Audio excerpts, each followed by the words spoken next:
Taking a look at the trading week beginning November 3rd, the government shutdown continues. Monday is day 34 for this shutdown, which will make it the second longest in U.S. government history.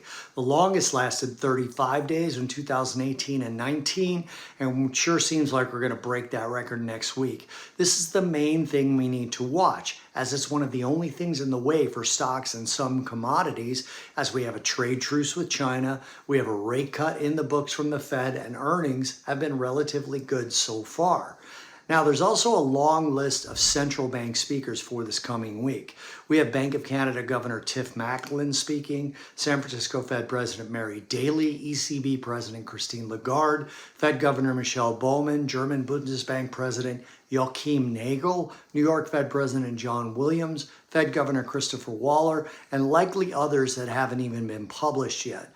Bonds are up for the second week in a row in terms of the yield, and some of the future rate cuts have been taken out as per the CME FedWatch Tool. So pay attention to the words from these critical speakers this coming week.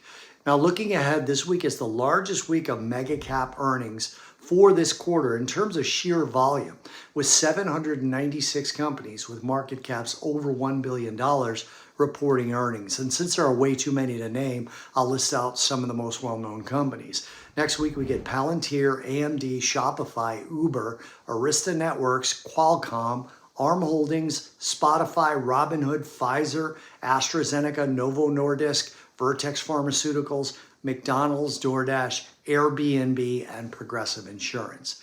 Data next week, this is if there's still no resolution to the government shutdown. Sunday, Chinese manufacturing PMI. Monday, German and Euro manufacturing PMI, US ISM PMI. That evening, we get a rate decision from the Reserve Bank of Australia. Tuesday, we get jobs openings data from JOLTS and the minutes from the last Bank of Japan monetary policy meeting. Wednesday, German factory orders, ADP employment data, ISM Non-manufacturing PMIs. Thursday, a rate decision by the Bank of England. And then Friday, Canadian employment data and the University of Michigan consumer sentiment and inflation expectations will be released.